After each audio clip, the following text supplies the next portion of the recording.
Robert Plank Show, episode 101. Fine tune your greatness and optimize your branding with business advisor, speaker, and author Loren Weisman.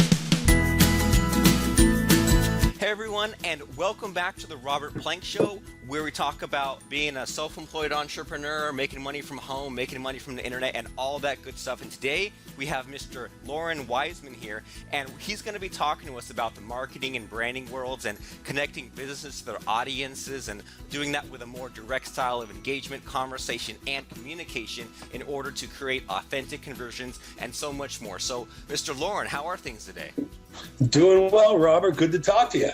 Cool. So, tell me what about everything that it is that you do? Well, Robert, I came, summarize it quick. I came from a background in music. I was a session and ghost drummer, which meant that I worked behind a lot of people for a lot of years, over about 700 albums, in a very behind-the-scenes fashion. So I saw the largest successes, the biggest failures, the smallest successes, and everywhere in between.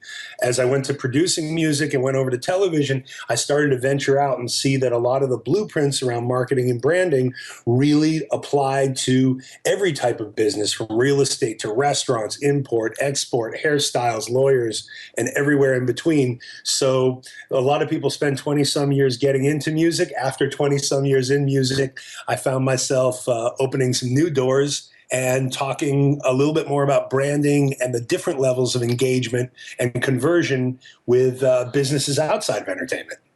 Okay, and what's really cool about you coming from a music background is, we all come across those people who they have really good talent or they're really passionate about some subject, but it's a shame because they don't know how to get themselves out there, or they don't know how to build their own brand or their own tribe or their own list or any of that stuff. And it's just you kind of have to have both sides of it, right? Absolutely, and that's where it flies so much into business as well. You think about that band that you saw and you just loved them and you couldn't understand why they couldn't go anywhere, while a band you've seen that you weren't as big a fan of became superstars. The same thing applies to business. You could have the greatest concept, you could have the best business plan, but if you don't have the branding, the marketing behind it, even to go into the funding stages, you're going to sit there and spin your wheels. I'm sure that there are so many amazing entrepreneurs out there, and maybe some even listening to this show, that feel like, wow, I've got this concept, but it just won't catch. Is it my concept? And usually the answer is no. The creativity, the improvisation, the ideas that people come up with are amazing. It's just the fact that they're not quite connecting with the ability to market that out to whether they're soliciting for funding, partnerships, networking, money, or just sales. So if I'm getting this right, so what it is that you do is that you were a consultant mostly for musicians, is that right? I used to be for musicians. Now I'm like I was sort of in the back for musicians. I'm the consultant in behind businesses and actually other consultants. A lot of the business advisors out there, I work behind them with branding projects that they're working on. I do work with some individual clients, but I like to be one of the guys behind the curtain of other guys. And then looking from a whole of what they're developing with a given client, and then saying, okay, I see this as a possible run. I see this as an area where developing at a lower cost. I see someone that you might say to a client of yours, this needs 6 months of development in this area. And then I would come in and say, while you're doing this with Robert, let's talk about the branding before this product or service is even out there, and slowly begin to allocate a little time to create and build the brand of that non-existent product yet, so that upon launch or upon solicitation for funding or upon selling, you're already out of the gate that much further. So you could say you're like the guy behind the guy behind the guy, right? Exactly. I love that movie. Could you give me an example of some kind of situation where that happened, where maybe you came in and someone's consulting business or something wasn't doing too well or could use improving, and you kind of added your magic touch to it? Oh, well, more so. the consulting business and the consultants that are out there, they're doing a great job, but they are so focused in the area of, okay, we've got to pull this together. We got to figure out how to put together your project, how to put together your workday. The coaches and consultants out there like that, they have all this great information that allows them to share their stories, just like your story and where you went. I love on your website, by the way, I had worked. You switch. I am working. I had worked at this as a day job, and this is when I left in 2009.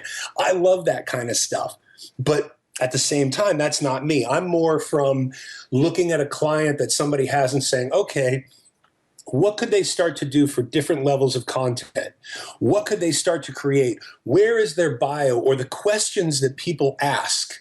A lot of this stuff, it's not keyword searching and spending a fortune on AdWords. But if you even you go and ask Siri on your iPhone, or if you have an iPhone, how do I add music to my radio show or podcast? Immediately, it's going to come up with an ad that I did, a podcast I did for a client that wanted information about music publishing. In other cases, where should I eat in this town?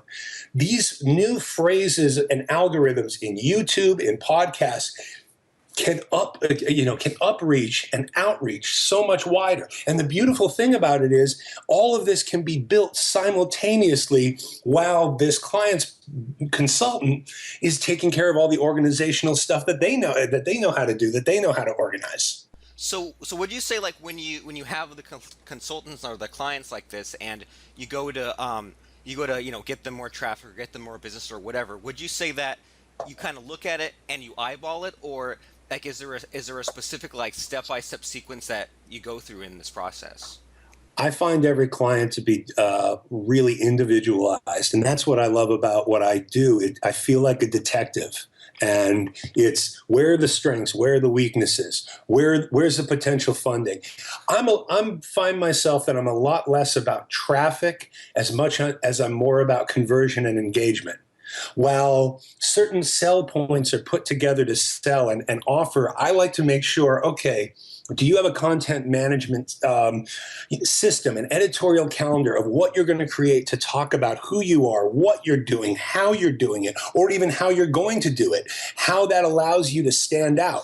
From the funniest things and the most humorous things. I was on a book tour for my second book. We drove through Albuquerque, New Mexico. We stopped exactly where they shot this one particular scene in Breaking Bad. And I grabbed a shirt and a pair of tighty whities out of Walmart. I stood there holding my book and made the joke for musicians saying, Breaking Bad Habits. And that got a lot of engagement. It got a sense of humor. We have there was another guy, he was talking about cleaning computers. And as opposed to these very boring, mundane videos that he put up that had no engagement, we shot an iPhone video of him walking into a car wash. Just walking into the front, it was only cold water, nobody got hurt, and no real computers were damaged. But that got so much more engagement because there was something there that was reaching the term I call the three audiences. The people that already know you, are engaged with you, have bought from you or plan to buy from you, the people that are familiar with you but haven't converted yet, and the people that have no idea who you are. And when the content, branding, and marketing is angled at all three of those, I've found in the conversions that I've seen across the board, inside and outside of entertainment, you keep that much more engagement happening in the people that have already bought every single product you have to the person that's never even heard of you. So it's like you have your hot leads, your hot people, your warm people, and your cold people, right? Exactly. And by keeping those hot people hot, as opposed to the inundation of the sell, then they become salespeople for you. If the call to action of your sale, the buy button, and all those elements come down in the bottom where you start on the top with some kind of funny content, with something to draw everybody in, they're sharing that as opposed to the sell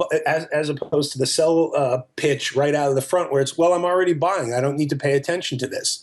People lose that fact in many businesses of continuing an engaging connection with their best customers, because their best customers then are going to serve as their best testimonials as they share a funny post or an interesting post or something informative that they haven't necessarily seen. And, oh, I worked with this guy, or I bought this, or I did that.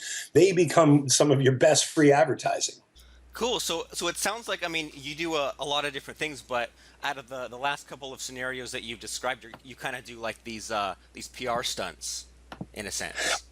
We create the concepts around more of an editorial calendar. I'm not as much going out there to shoot. I left Los Angeles. I live in Vero Beach now, so I telecommute to clients around the world, and really most of my sessions with either the other consultants or the clients themselves, it's creating these editorial calendar plans. And figuring out not just the ideas of this will be funny and this will be a stunt, but what ties in at this point down the road. And the more that they can learn to take over the marketing internally and not always necessarily have someone doing it outside, where they have the templates and making it so that a 2-minute video is shot and it's thrown into an iMovie template and it's saved, and everything from those little rules of more than 35 characters, less than 65. It's popped up very simply, very quickly, and reaching the most people and capturing the highest level of conversions with spending the least amount of money, or in this case, no money. That's where I'm seeing a lot of people thrive. Cool. And I think that what's cool about what you do is we see all these people who they're too close to their own, their own storefront, their own brand, their own book, whatever, right? Like they don't see it from the outsider point of view, and they don't really know like what would be kind of like a viral video, or they don't know what would really catch on, right? And so it sounds like that's what you're for. I'm definitely about that. It also, I mean, it goes into more of the breakdown, and I think that you discuss it on your site. I'm forgetting the exact wording that you used. I call it compound content. I think you call it. What do you say? You said something about a stronger. I'm blanking. I mean, there's like repurposing content in different modalities. Oh no! I think what you mentioned was content muscle. Oh yeah, like content muscle. Like basically, if you haven't created any content in a while, it's tough to do it. But if it's something you do on a regular basis, the muscle's strong. Exactly, and I like that when I was going through your site, because in the same way I tell most people, and this goes for everything all the way down to auto repair shops, that I just spoke with a guy up in Greensboro, North Carolina, and it was an idea of saying, if you can put out one blog a week, and it doesn't have to be this, and people get overwhelmed. They're like, well, I have to put this out, and it's got to be perfect, it's got to be edited, or I have to shoot a $5,000 video. I view that like the Ruth Chris or the strip house evening that you have. You're not eating Ruth Chris for lunch every single day and dinner too. You're going to go there on special occasions. But certain mornings you might just make that healthy shake, or you might have the wheatgrass shot, or I personally do that apple cider vinegar, cayenne pepper, lemon and honey in the morning. So gross. It's so terrible, but my skin, the energy I have in the morning before going for a walk, I mean, it tastes awful, but it's so good for you. I'm 42 years old, and not to sound like an infomercial, but people are surprised. It's kind of hard. It's like, it's really good for you, but I wouldn't recommend it. Nice. But with the content muscle, the constant compounding of templated content that's created inside of an editorial calendar that lines back into your brand, it bumps your SEO, so you're not spending a fortune on keyword advertising or YouTube advertising. You're not wasting too much time in saying, okay, I just built this amazing $5,000 video, and now I'm going to keep sharing it. Now people are tired of seeing it, and not enough people have seen it, but they've lost it. I say, if you're going to do one of those big videos, do them twice a year, and the rest of the time, once a week, put up a strong video that hits your point. And that point, and that video and those keywords, everything compounding, it allows for that much more. My podcast, it's the business marketing and branding podcast, Wait, What, Really Okay? We're only 22 episodes in.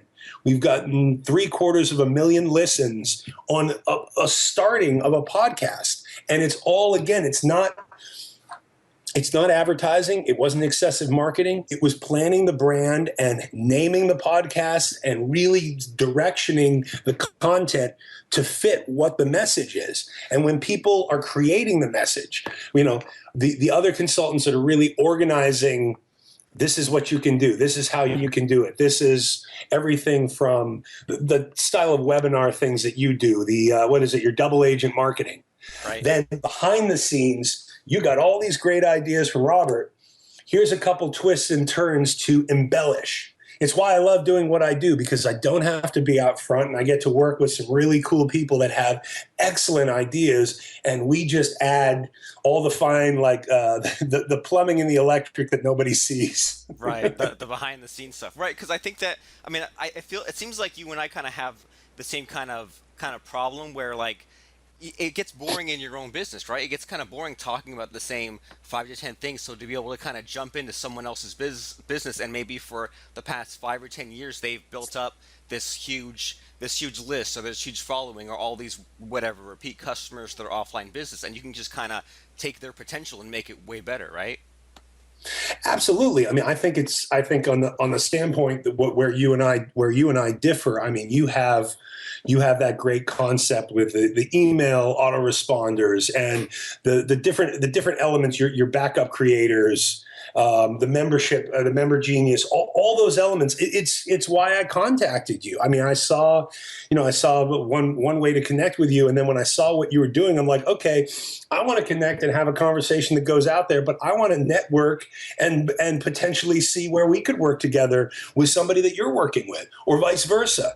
I like to bring, again, it's being, a couple steps back behind and watching different things work. And it's fun. Everywhere from import to export businesses to an auto shop to, small restaurants. It's fascinating to me. And every day I get up, and it's so much, to me, it's newer than it was in music and television. In music and TV, there's such this block of, this is what you do and this is the publishing option. And I wrote a couple books on the music industry. I did Music Business for Dummies. I did Artist Guide to Success in the Music Business. And I dealt with a lot of people that have that excess of arrogance of, if it's good enough, it'll just go. As I've stepped out into business, I see people that are hungrier. I see people that are more driven. I see people that are saying, okay, I've got something amazing here, but I want to treat it right. I said it in music and television. I say it everywhere else. I'm like, treat your business and your dream like a child. Are you really going to cut a shortcut in this area? Or are you really going to pre-launch where you're ready to? Are you going to just take a 2-year-old and put them in their own room, turn off those little monitors, and say, hey, have a good night? That's what a lot of people unfortunately do with their businesses, their models, and their products, and it's part of the reason that they don't mature or develop. And it seems like it's like a lot of them have already done the work, or they've already. You know what I mean? Like the things that you do, or with the editorial calendar, or putting out a real kind of like a campaign type of deal every single day. It's like, it doesn't seem like it's that much extra work for them. It's just doing more of the right things, right? Exactly. In so many cases, we make the joke. One of my companies is called Leveraging Smart, and the tagline is, "You're smarter than you think. Make it work for you." The concept that you've done so much, you've built up, you've learned so much, you've learned about all these things, you've created this. Now, take everything that you've learned, take everything that you've done, and put these final touches to allow it to reach that many more people. And you made a great point about people that get so close to it and they think, when I put this message out, that's great. Or, 1,000 people shared this post. Okay, that can be amazing, but you can buy that for $20. And then of 1,000 people that share a post, what converted to your actual clients? We get lost in views, in likes, in friends, in shares. And we feel good because a lot of these only SEO experts and these social media maven artists, crazy life coachy types explain that it's so hard and it's so difficult. And when simple steps are broken down, not to be overwhelming, to have conversations with your client instead of talking at a client, that gives them the information to say, hey, you can achieve this. Creating videos for YouTube, creating your own simple podcast. It doesn't have to have tens of thousands of listeners, but it's more information that markets you, your knowledge, your persona and personality, and draws in that much more. The other thing I really like, and I mean, turning it back to you, when you're giving people information, that makes them that much more, feeling a sense of trust and wanting to work with you. I mean, going right down your main page with your updates. You've got quotes, you've got tools, you've got mind hacks, you've got rules of content creation. You give so much to showcase the information that you know and the people that you work with or talk to or interview that makes you that much more of a reliable, experienced, and professional source, as opposed to the BS artists that are like, I guarantee you'll be making this in 2 weeks, or welcome to my pyramid scheme, or you just need to sign up. I mean, that's a beautiful thing that I see that makes you stand out. Right, and I think that a lot of what you're describing, like, all the stuff not to do is like a lot of these guys, they just kind of like repeat what looks good, right? Or kind of just like take someone else's hype and make their hype better. And I think that what's really cool about kind of like what you, I mean, the big thing about all the things that you've described so far is that it seems like that you really like personalize everything you do. Like when you go and help a new business, it's whatever strategy or whatever actions to be taken are like super just for them. And even like when you're talking to me, you're making sure that the things that you're explaining relate directly to me. And what's really cool about all this is that it's like you're taking your almost like your musician kind of skills and putting it towards business, right? Because like and by the way, what do you play? I was a drummer for a lot of years. Oh, right, drummer. That's right. I played trombone and for horn and cello for string. Okay, but so all kinds of stuff. So, but I mean, but it seems like with all this music stuff, I was in band for like 5 years, and it's like there's like the mechanical part, like there's the rules, like the reading and the music part. There's the like the creativity, there's like the undefinable part, like where you actually like have to think, and then there's the part where just like got to do the repetitions and repeat and just get better at what it is you're doing. And I think that as it relates to you and your consulting and your coaching clients and stuff like that, it's just you being like the social butterfly that it seems you are, and just plugging away and putting yourself out there and networking and stuff like that. Absolutely. And testing out things. I mean, certain people find, they find results don't come immediately and then they jump ship. It's like you went on a diet and you had a really healthy lunch and you didn't enjoy it and you didn't lose any weight, so you stopped. I average about 50, like I said before, we're hitting about 15 to 17,000 listens per episode. That doesn't mean anything until I see the conversion. Now, when I'm on Periscope, I have only 10 to 20 people. Now, because Periscope is new and I'm testing it out, I'm trying it out for 3 months. I'm constantly looking at the change as opposed to some kind of rule of it's all here, it's all there. I found with YouTube, there was a while where everything was YouTube. I was getting 90% of my conversions for speaking, for consulting, for networking, and for cross-marketing with other consultants on YouTube. So I dropped everything else and I just made videos 5 days a week. And then as that shifted and it was like, okay, this is starting to pull back. Now I'm going to play in blogs. Now I'm going to play in audios. The ability to create not just a calendar that it's not so rigid and linear, but stating, let's play with the time. Where can we touch on this? The hot, cold, the hot, cold, and warm audience, the things that are happening, the things to be careful in. Like last night, I'm not pointing at a Republican. I'm not pointing at a Democrat. I turned on the DNC and watched a terrible performance from Paul Simon. And I love Paul Simon. So I tweeted out, I said, I love Paul Simon. I mean, I love Paul Simon. But this isn't coming from being a part of the DNC or being a part of the RNC. This was just BAD. This was an awful performance, and where's Art Garfunkel? So in a sense, it's funny. It's not hitting one side. It's not pro-Trump. It's not pro-Clinton. It's not anti-this. It's connecting with the widest audience. For too long, and I think with the emails, that funneling exactly where you want to go, I'm all the way behind that. But when it comes to the social media, the more people you can reach, the wider your stretch is. Then from there, even if someone isn't necessarily interested, they might dial it in. I mean, for example, one of your things, like, your episode 98, content ideas, how to never run out of ideas for WordPress, blogs, posts, and iTunes podcast episodes ever again. I would dial in that just a little bit more into a question. I would shorten the length to make it more of a headline online. And how do you never run out of ideas for blogs and episodes? You got to listen to find out. Exactly. Not only that, but then when somebody, if you optimize that and then have that phrase repeated a couple times, then you dig into Siri without having to pay Siri. You have that fly into YouTube or a blog or Google or Bing or Yahoo, and you didn't spend a penny. These are, again, it's all the fine tuning.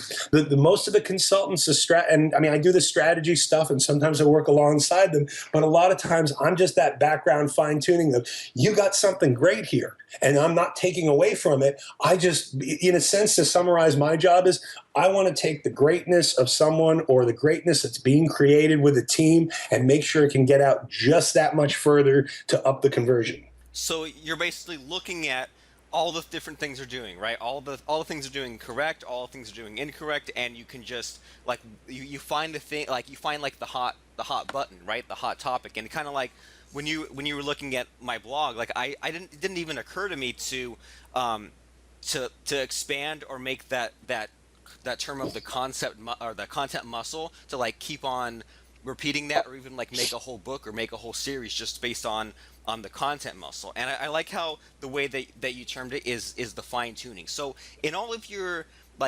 adventures with, helping out these businesses, helping out these brands, like what would you say is the number one mistake that they're all making off the top of your head?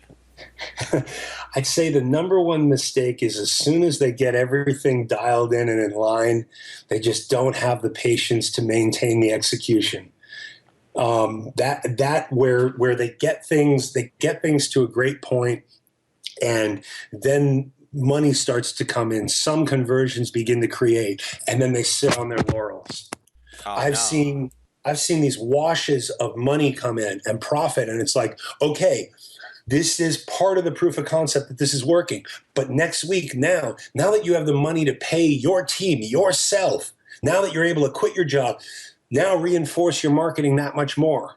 I've always played that after you get to that level with the extra monies that you have, that it's 90-10 marketing, 10% into what needs to go on with product development, after the fact, but 90% different styles of marketing, and not making the assumptions or the mistakes of, well, this is going to go great, or I'm just, like you said before, repurposing content can be a great thing, but continually repeating content for the fans that have seen it or the customers that have seen it, that hurts. The other thing too is the other mistake, I would say these are the top two, the summary of who they are, the who, what, when, where, why, and how is such a big thing for me.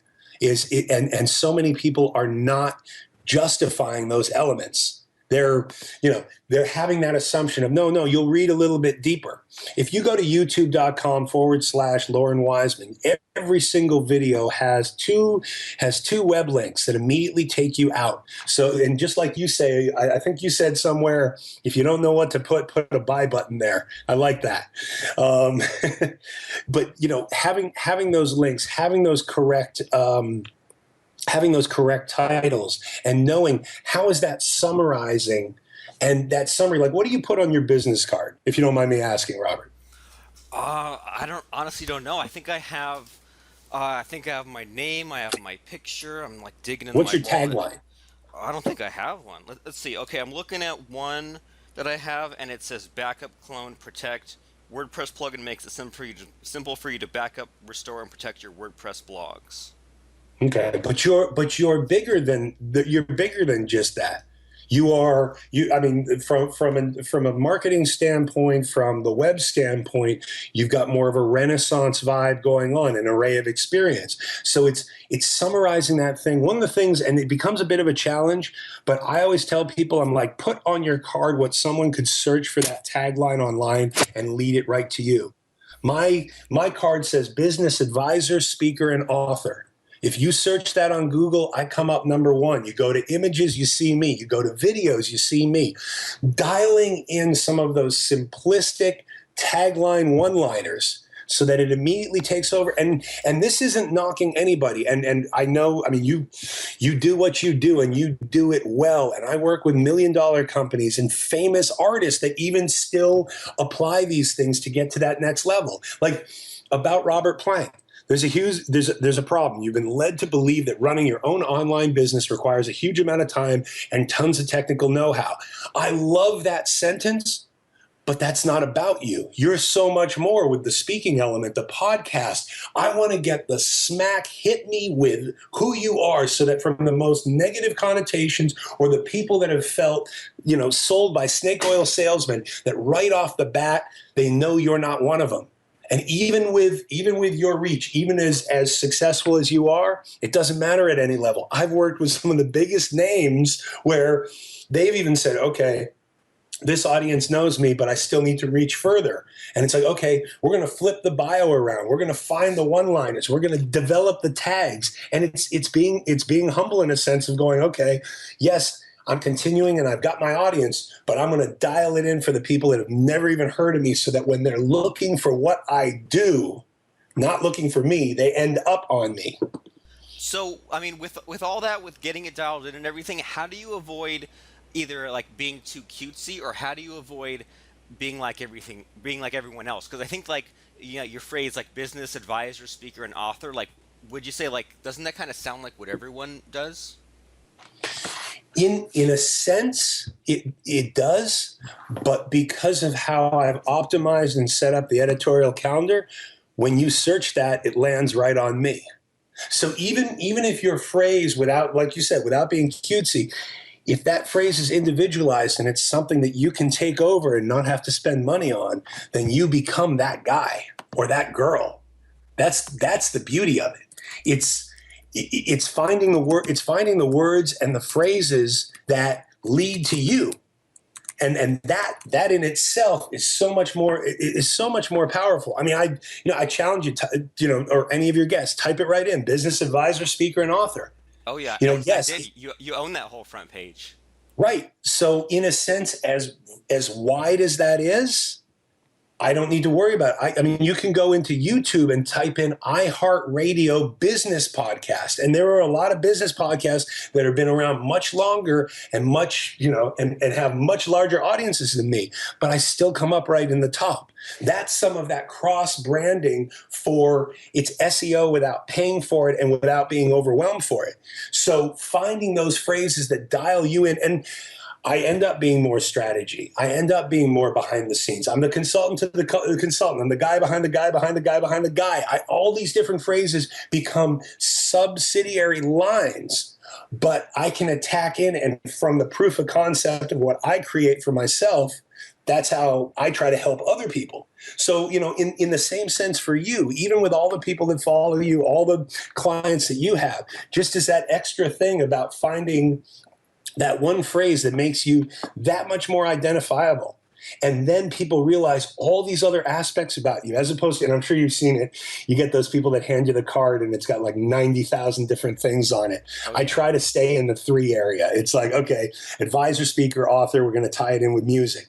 I get these people that are entrepreneur, investor, venture capitalist, marketing, branding, promoting. It's like, okay, so you're doing all these things, but nothing really dials in. Now, for you, you're doing an array of things, but dialing it all into a shorter term that leads everyone to find out all these other things you do. I mean, I did that in music. I don't have on my card or on my websites, I'm on 700 albums, and I don't sit there and list out my discography. I find it better that when people, search or find out certain things, they're like, wow, you did this and you didn't even bring it out front. What else did you do?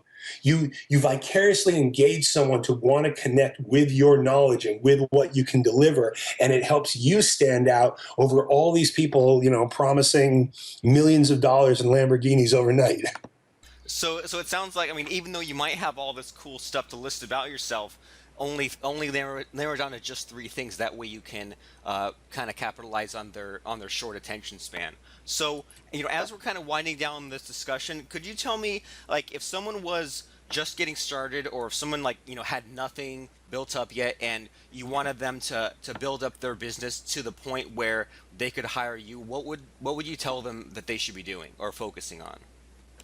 I would say in a lot of cases to begin to build the brand foundation. Know, as you're working to create your business, your product, or your service, work to create the content that's going to drive behind it. So from your logo to your font to the tagline that goes on your business card, to the one-liner, to the different content elements from videos to audios that will describe things and optimize for you. That brand foundation is probably my biggest service that I do, both for clients and consultants alike. And a lot of people, they do it. It's horses midstream. They've taken the business to this far, and then they do that. But right in the beginning, to really be able to brand as you're trying to put things together, it makes it easier to find the capital and find the team. If you're creating a concept and a vision, and you're beginning to brand it, you're not lying or saying it's available when it isn't. But when people see the aspect of that brand already in motion, it takes the risk of investment or the risk of involvement down exponentially. So my advice would be, as you're working with someone like you, work that brand, get the foundation of that brand, have those call to actions, the signatures. You still got to learn all the elements that you talk about and that you teach and you coach on in your webinars. But having that brand behind, or reinforcing that brand behind, it becomes a service and something that once it's templated, it will make life so much easier and make marketing so much cheaper. And I mean, all that makes a lot of sense to me. And it seems like once you kind of like repeat, or you have your catchphrases or your terms or your brand, it kind of looks like you actually know what you're doing for a change, right? Compared to everyone else. Absolutely, and that becomes part of the beauty of it. You have this sense that it's like, okay, this is coming, or how isn't this there yet? Wow, I want to be involved with that. I mean, to open a restaurant, and your doors aren't even open, but you've prepped and cooked the dishes, and you start doing some videos, some audios, or some pictures about what's coming, why you cook that. You're beginning to showcase what people can have, and that hits people and it resonates with people so much more than coming soon and wait till you see this and the best this and the most that. Even in development of different services, I've worked with consultants to help pre-promote webinars that they haven't even completely created. And it's not just, you need to come to this, you need to subscribe to this, but it's all what I always call the foreplay and the teasers. I'm going to lead you in for a minute and a half. I'm going to talk about all these things. And right as I get to a point where you need to hear this, I'm going to cut off and say, hey, this webinar will be up in 2 months. Apply these little things where you can, and then come back and visit me later. Those teasers and that engagement, it's so much better than just saying, look at me, like me, buy me, share me, find me. Right, and I mean, and I agree, and I really enjoy it. I think that you do too, like the pretty much like the marketing aspect of everything. Like you were just, I mean, you were mentioning like like the RNC and the DNC and stuff like that. And I really enjoy when, like, if a movie's coming out, and sometimes they'll put out like a 5 second clip of like the trailer's not even out yet, but they'll give like a trailer for the trailer, right? And they'll say, well, here's 5 seconds, but then next week we'll have the actual trailer, and then a month later they'll have an even better trailer, and then they'll have the final trailer, and then by the time the movie comes out, you're like, for the past 6 months I've been so hyped up, now I really want to see the movie. As opposed if they were just like, here's the movie, go see it, you're like, but the anticipation is half the fun. Oh, exactly. I mean, you take like last week in San Diego or last weekend in San Diego, people lining into a room, even just to stand in the back, like a quarter mile away or 100 yards away from some actors to try to be the first to see the Walking Dead premiere clip for season 7, and people flipping out about that to see it first, and then it comes out online. The constant element to tease and keep that foreplay of marketing happening. It's amazing. And yeah, I'd definitely rather see 5 seconds of, oh my gosh, what's that? And what am I drawn into? As opposed to some extended trailer of a movie that's not going to come out for 9 months. Right. So I think everyone who has any kind of business wants that kind of effect, like the Comic-Con effect or whatever. And I don't want to keep you too long, but I want to send people over your way so that if they have a business that could always be improved, or if they have a business where they don't know the branding, where should they go to hire you and find out more about you? Well, they can go to lorenweisman.com, LORENWEISMAN.com. And with that same name, you can hit YouTube, Facebook, and Twitter. There's a lot of information there, free tips. And my podcast, which I'll have to have you on, Robert, if you like, is Wait Heck What yeah. Really Okay. And I'll say this right now to your guests. I do a lot of interviews and I see a lot of people and there's a lot of hype behind it. I really like what you're about. And if anybody's working with Robert and I can get confirmation of that, I'll do a special discount. We'll do a 25% discount. If you're working with Robert, I'll do 25% off any of my hourlies or any of my branding services, because I really love what I'm reading and have heard about you. And I think that if you're taking the right step with Robert, I'd be happy to help out. And I think that, saving some money it'd probably end up saving me time, because they've already learned from you. Yeah, and might as well reward people for coming from a good place. So LorenWeisman.com, tell them Robert Plank sent you. Thank you. Cool. Thanks for being on the show, man. Thank you.